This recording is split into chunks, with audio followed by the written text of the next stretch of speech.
क्या आप बोझ में दबे हुए हैं, निराश और परेशान हैं और दुखी हैं और सोचते हैं कि काश मुझे इन सारे दुखों से, इन सारे बोझ से विश्राम मिल जाए? तो आज का एपिसोड आपके लिए है। Welcome back to our series परमेश्वर के पर्व, सीरीज 5। आज हम तुरही के पर्व के विषय में बात करेंगे। बाइबल में तुरही का उपयोग लोगों को इकट्ठा करने के लिए किया जाता है। लेवी व्यवस्था अध्याय 23 का जब हम 23, 24 और 25 देखते हैं तो वचन बताता है, फिर यहोवा ने मूसा से कहा, इजराइलियों से कह कि 7वें महीने के पहले दिन को तुम्हारे लिए परम विश्राम हो, उसमें स्मरण दिलाने के लिए नरसिंगे फूके जाएं और एक पवित्र सभा इकट्ठी हो। उस दिन तुम परिश्रम का कोई काम न करना और यहोवा के लिए एक हव्य चढ़ाना। तो यहाँ पर परमेश्वर मूसा को आज्ञा देते हैं कि हाई सबत के दिन मूसा इजराइलियों को तुरही बजाकर मिलाप वाले तंबू के बाहर इकट्ठा कर ले और वहां पर पवित्र सभा करे। और ये जो तुरही है इसको नरसिंगा भी कहा जाता है।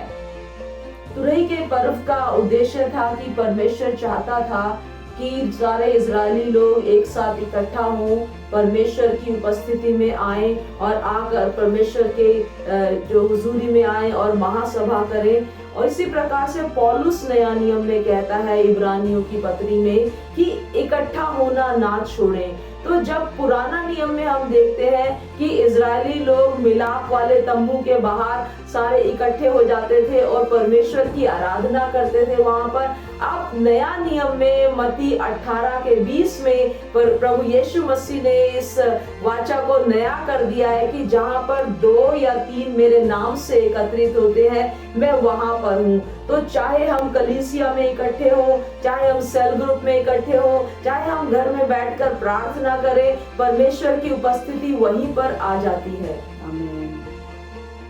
और जब हम परमेश्वर की उपस्थिति में जाते हैं तब परमेश्वर हमारे शरीर, आत्मा और प्राण को विश्राम देता है और हमसे हमारे सब दुखों को ले लेता है और हमें विश्राम देता है और वो हमारे विलाप को नृत्य में बदल देता है। जब तुरही के पर्व की बात हो रही है तो मुझे याद आ रहा है निर्गमन की पुस्तक, उसका 19वां अध्याय और उसकी 17 से 19 आयत तक। वहां पर जब परमेश्वर मूसा से मिलने के लिए सिनै पर्वत पर उतरा तब पहाड़ के ऊपर जो इजरायली लोगों को तुरही की आवाज सुनाई दे रही थी।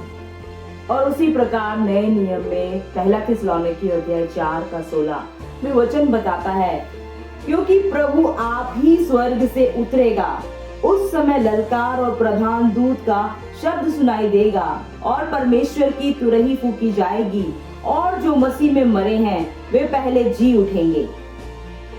तो इस वचन में हम प्रभु यीशु मसीह के आगमन की भविष्यवाणी को देखते हैं कि जब तुरही फूकी जाएगी तब प्रभु यीशु स्वर्ग से उतरेंगे और हम जो प्रभु यीशु मसीह के विश्वासी हैं हम भी उसके साथ जाएंगे और सदैव उसके संग रहेंगे।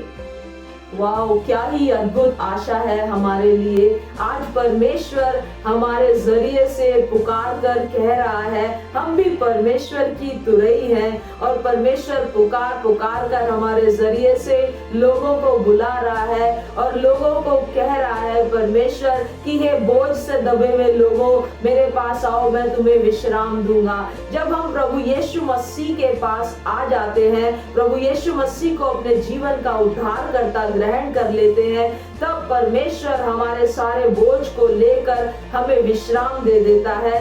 प्रियो, मैं आप सबको उत्साहित करूंगी, अगर आपने प्रभु यीशु मसीह को अपने जीवन का उद्धारकर्ता के रूप में ग्रहण किया है तो आप मिलना ना छोड़ें। जैसे कि पौलुस कहता है, जैसे कि परमेश्वर ने तुरही के पर्व के जरिए से हमें संदेश दिया कि हमें मिलना नहीं छोड़ना है, पवित्र सभा करते रहना है जब तक प्रभु यीशु मसीह दोबारा ना आ जाए हमें लेने के लिए, तब तक हमें मिलते रहना है। ये हमारे लिए एक आशा है कि एक दिन दोबारा से तुरही बजेगी और दोबारा से प्रभु यीशु मसीह हमें लेने के लिए आएंगे और हम सदा काल के लिए अनंत जीवन में स्वर्ग राज्य के वारिस हो जाएंगे।